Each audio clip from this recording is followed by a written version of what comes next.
This is the Nielsen Norman Group UX podcast.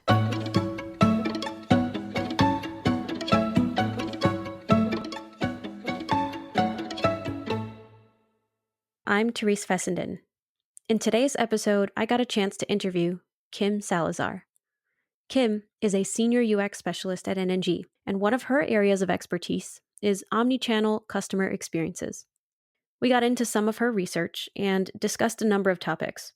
First, what omnichannel experiences are, the relationship between customer experience versus user experience, and how truly valuing CX means creating a fundamental shift, not just in how we view our work, but also in how that work is done. So, with that, I'm excited to welcome to our show, Kim Salazar.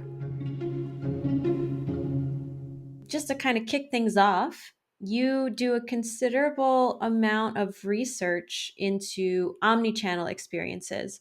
What does, an omnichannel experience, what does that mean to you? And what has your research been like? Yeah, well, everybody knows nowadays that we're not just designing website experiences anymore.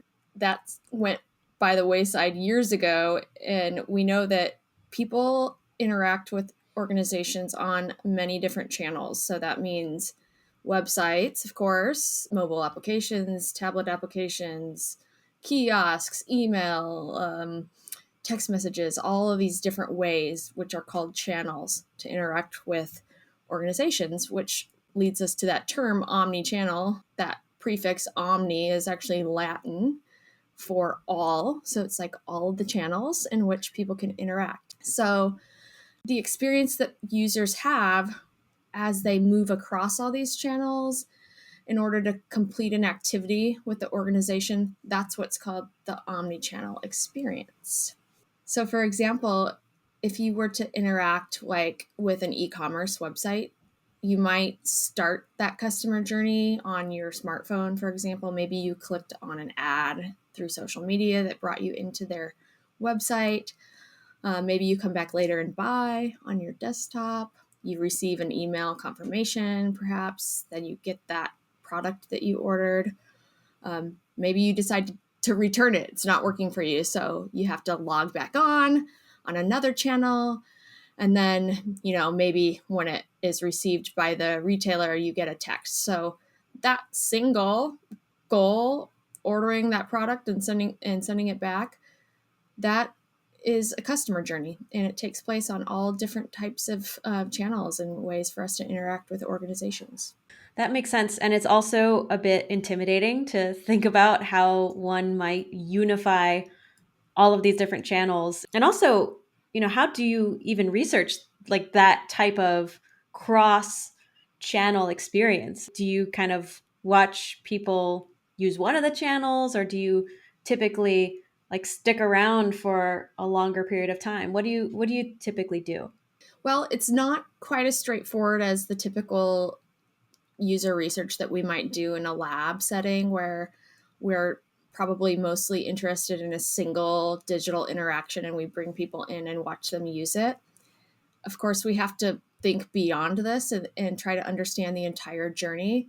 There's a couple of ways that you can go about understanding that through research. One of those ways is to do more observational type activities in the field, maybe picking out different sections of a journey to go and observe in people's, real life context, maybe in a location where your business has, a physical experience, and trying to get a more organic understanding of how people utilize the various channels in their everyday life.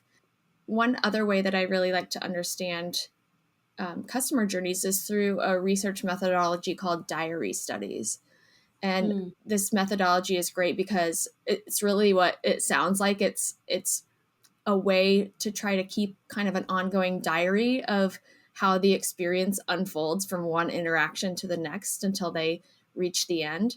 But basically, you just try to recruit people that are already in a position to do that customer journey. So maybe you talk to sales or find leads or get access to people that are maybe at the very early stages of the journey you're interested in, and then ask those people to report their experiences with you at every step of the way. Tell you what they're doing, tell you how that experience unfolded, how they feel about it, what they're thinking about it. And if you do this, you're collecting, a chronological list of their experience over time. And if you look at, 8, 10, 12 people going through that experience, you can kind of start to generalize what the narrative is, what the common narrative is, to understand at a high level, how are people feeling and how are they experiencing this journey over time. Yeah, now that you mention all those different research methods, I remember this might have been a pre-COVID, well, definitely was a pre-COVID research project, but I think I remember you going to a retail store and carrying like a GoPro with you and following people as they shopped. I don't know if you want to share Yeah. a little bit about how that study went, or what was kind of challenging. That was one of the funniest projects I did. And I remember thinking, gosh, my job is really weird. It was for a client that was an online retailer, and they were trying to understand how customers shopped in the physical space. So I did some screening for people about their shopping behaviors, and tried to recruit people that were in a position to go and do maybe a larger shopping trip. And I essentially just met these people in the store, and I would walk around behind them with a clipboard, and I would try to have this little GoPro camera attached to the clipboard. So I was essentially following them around as they shopped. I tried to be out of the way and not disturb them, and I, encouraged them to approach their shopping experience as if I wasn't even there. And then at the end, after they would check out, then we sat down and I was able to interview them a little bit and understand, what they were thinking at different parts of their shopping trip. And then, of course, I had all that data to go back through and evaluate and analyze and put together with what they were telling me they were thinking. And I did this for about 10 people. It was really, really interesting. I love telling some of the stories about the behaviors that I was observing during that trip. That's so cool. Yeah, you're right. Our job is kind of weird, but it's also really interesting and fascinating. It Um, is. that's a really cool study, and I'm imagining that studying these types of journeys where you're really following someone, for a long period, not necessarily an individual person, but following, a customer's journey for a duration of time that often goes well beyond a single interaction. So I Mm-hmm. kind of want to pick your brain because in a previous episode, side note for all listening, check out the very first episode where I interview Dr. Jacob Nielsen about what UX is. And we sort of started broaching the topic of CX. So I'm curious about how you view CX as it relates to some of these really long-term journeys, and how is it different from UX, or is it different from UX at all? Good question.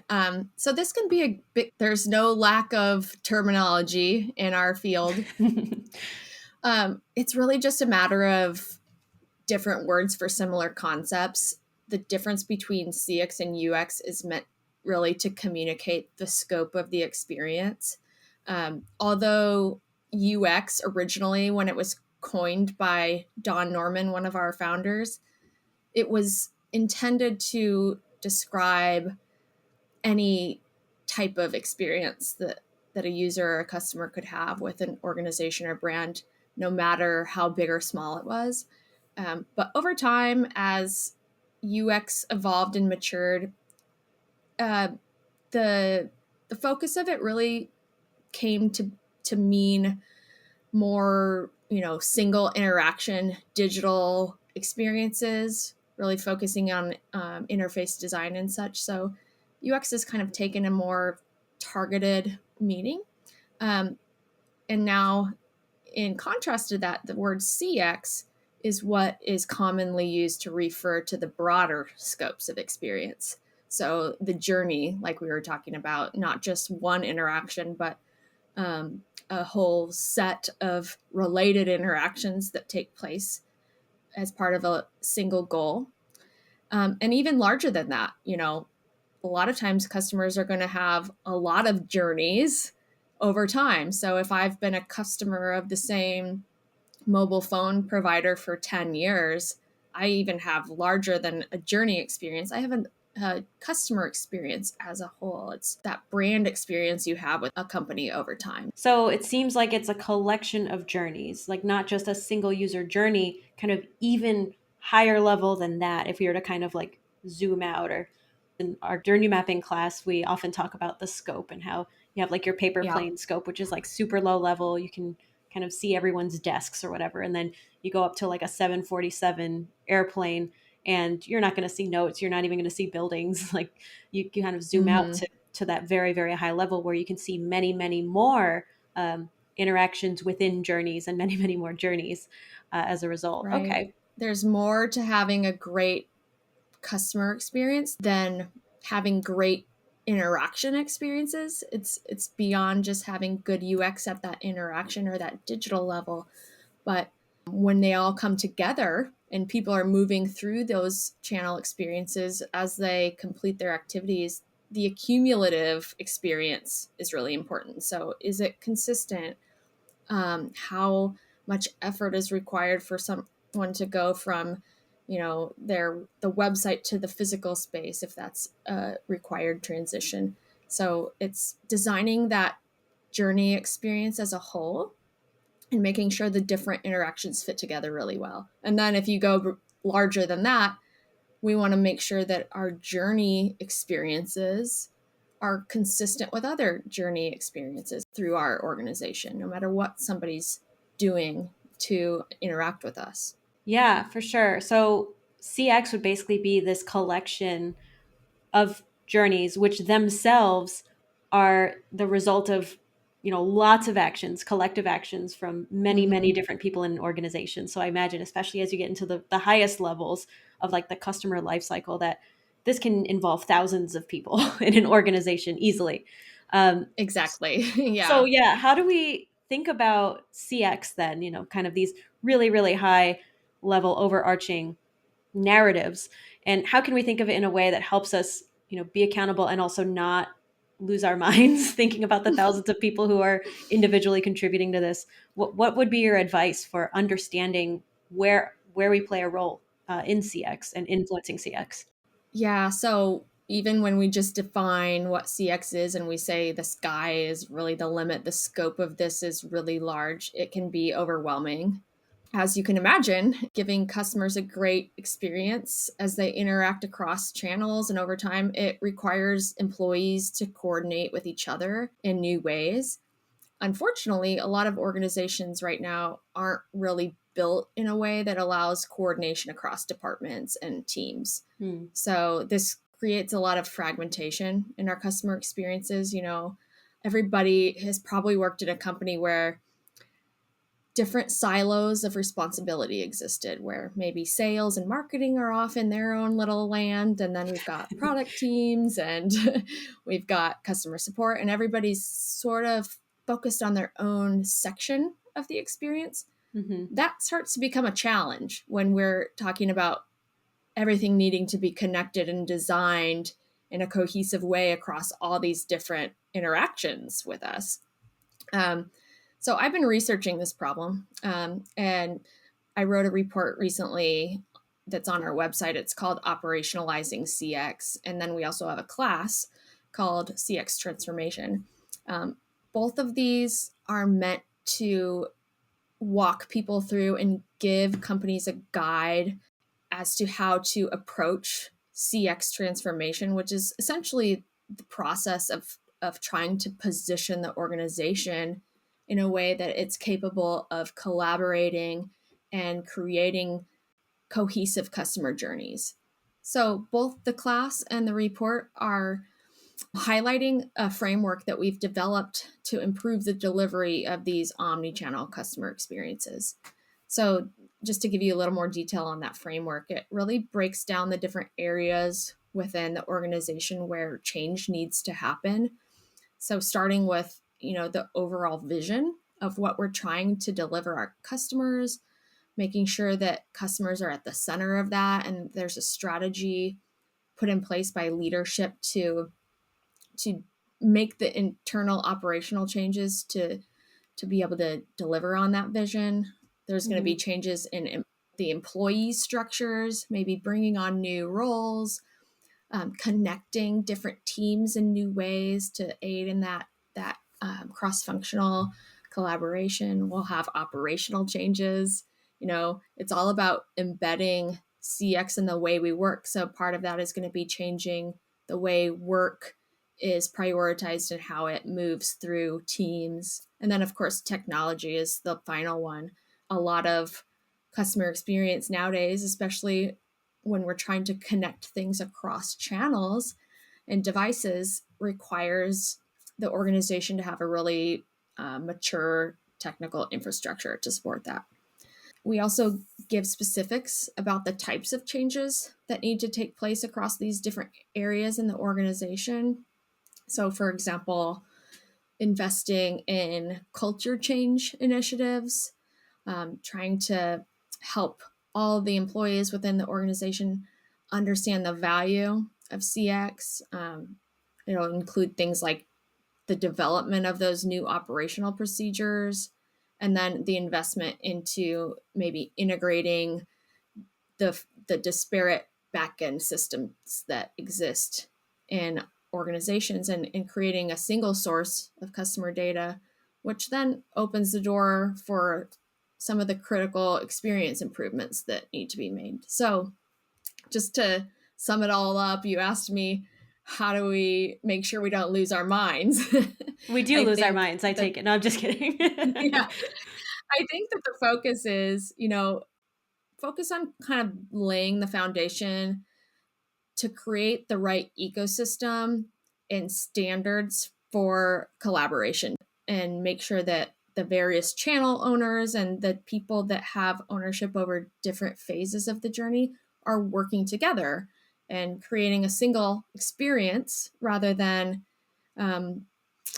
working in more siloed ways in which we're creating more individual patchwork of channel experiences, which is sort of the old way of thinking. Yeah. And it is not easy. Certainly does not sound like it's something that can be done overnight. And I know that at least in a number of the conferences that we've been at, there are regularly folks who come up to us and kind of ask, how do I create a more human-centered organization? And how do I do this tomorrow? And it's Yeah, yeah. often something that's not necessarily achievable in a really short amount of time, because workplace culture is really far deeper than we can see in day-to-day work. So Mm-hmm. I guess when we're thinking about who's responsible ultimately for making our company culture more, human-centered, or who's responsible for maintaining this CX, who would you say is responsible? Would it be employees? Would it be maybe middle level managers to kind of start closing the gaps and helping to basically knock down those silos or knock down the walls between those siloed departments? Or is this really more of like an executive thing, or is this even higher than that? And who do you think ultimately should bear this responsibility? That's a good question. It can feel, if you're just an individual contributor at an organization, maybe you're focused on design or research of focused experiences at your organization, it can be really hard to feel like you have influence over this grand ecosystem that's required to deliver good customer experience. The answer is that at the end of the day, once the company has matured, it really should be everyone's responsibility. Everyone should have ownership over the customer experience. The culture should shift in a way that CX is valued among everybody. And then all employees should have an understanding of what influence their individual jobs have on a customer journey. With that said, it has to start with a mandate from leadership. There's no way to transform an organization around customer experience from the bottom up. It really has to come from the executive level leadership, and that might include the board, those people that have stake in the business, because the changes that have to take place are huge operational changes. We have to shift the way we work. We have to shift our culture, like you were saying.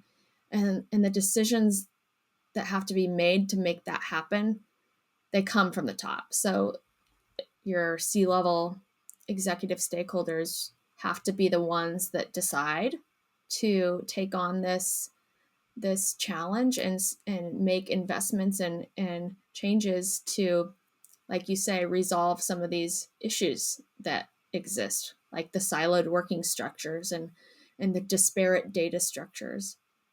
So that requires investment and a solid strategy, and leadership has to decide to value customer experience and make the investments necessary to connect employees and connect technology in order for us to be able to deliver good customer experiences. Yeah, I really wish there was a wonderful way to just wave a wand as like a lower level employee. I know at least, in lots of other very large organizations, it can be very frustrating to kind of be at that tier and kind of feel a little bit powerless against all of it. But I Mm-hmm. do think there's hope. I mean, I certainly have seen lots of great improvements over the years in lots of different organizations, including really large ones. So I guess to address that, do you have any advice for some of these junior employees who want to start a CX transformation in some way in their organizations? So the first steps, no matter what type of organization you're in, whether it's large or small, the first step is always to begin the process of building understanding among stakeholders and leadership roles, and building buy-in with managers and C-level executives. There's a ton of ways to do this. We discuss them in detail in the report in our course. But really, all of this advice boils down to helping our decision makers discover that there's a lot of business value to be had through CX transformation. There's tons of research in the field right now showing that companies that are focused on CX and that operationalize it into the way they work are outperforming those laggards. So they're showing higher returns on investment. They're just outperforming on all the top level business metrics like revenue and churn and even stock performance. So focusing on helping people understand that there's business value behind this. It's not just about doing nice things for the customers or trying to improve how our customers feel. It's a business investment. And also just know it's a long game. You kind of alluded to this earlier. Hmm. This is not something that can happen overnight, so have patience. What I would say is don't go to your managers or your executives and say we need to do a CX transformation. That won't work. You have to try to help them understand the value through proving the business value behind it. I interviewed somebody from my research, actually. This gal, she's a former executive for Zappos and usertesting.com. She told me that UX people should not be like the troll under the bridge, where the troll under the bridge comes out and says, hey, we need to do this CX transformation and we need to make this change. That message is always dead on arrival. What's more helpful is proving return on investment, showing, at a small scale how CX improvements to journeys and optimizing journey experiences result in more revenue through more conversions or less operational costs because we're not receiving as many questions from customers, and show, if we expand this conversation and if we make the choice to invest in this and operationalize it in our company, we're going to see that business value at full scale. Yeah, I love the troll under the bridge analogy. It's so good. I know. I was just like, oh my God, I've been there too. I've been that troll because I didn't understand how to communicate with stakeholders. But a lot of firms are reactive, where they're going to come and they see that they have customer journeys that have pain points, and they'll see opportunities in those journeys and take on projects to resolve those. But through CX transformation, it sort of flips that on its head a little bit, and you focus less on reacting to experiences that are problematic, and you focus on building a foundation within your organization that fosters collaboration and journey design from the beginning, so that we're making organic experiences that are really high quality in an organic way, rather than fixing things after the fact. And being proactive can be extremely beneficial. For one, you don't have to react as often, which is a huge benefit, but also it can just leave a much better impression in the long run. So not just meeting the standard, but often exceeding the standard as well. Yeah, So exactly. that's great advice. And for managers, would you give any additional advice to those folks who maybe have a little bit more power over making that transformation happen? Yeah, so a manager is in kind of a unique position where they have a little bit of influence over a larger scope of the organization. So of course they're going to also want to focus on trying to educate and build buy-in. But if they have some influence over, certain teams or different departments, they might be able to try to institute some of these changes within that scope that they have influence over, so that, maybe we're not transforming the entire organization to be CX focused and operationalizing CX into the way the whole organization works, but maybe we can do a transformation within one line of business or one section or phase of the customer journey, and that's a good way to get the ball rolling. And if you can show success in that, then that just elevates the conversation, and it helps again to build that credibility behind the recommendations that you're pushing. It seems like the messages start small, which I find is often a common piece of advice in UX, but also in CX. And I agree. I think having that case study just makes your position for that transformation that much stronger, because now you have evidence, and evidence is really going to be much more powerful than being the troll under the bridge and demanding that something happens. Exactly. Kim, it is time already. This has been really, really fun. If anyone wants to follow you on social media or check out any of your work, where could you point people to? Well, I'm on Twitter. My handle is at Kimmyaf, and just follow our newsletter. Our articles are always released weekly, so there's going to be our new research about this topic from me here and there, and then of course topics from our various colleagues as well. All right. Well, thanks, Therese. Oh, thank you, and have a great rest of your day. Thank you. Bye. Thanks for listening to this episode of the NNG UX podcast. To learn more about the resources, reports, or courses cited in this episode, check out the show notes on whichever podcast platform you're listening from. On the topic of podcast platforms, if you like this show and want to support our work, please hit subscribe. We also have a weekly email newsletter where you can get updates about our latest research and any info on upcoming UX certification events. To learn more about that, go to nngroup.com. That's nngroup.com. Thank you so much for your support. Until next time, and remember, keep it simple.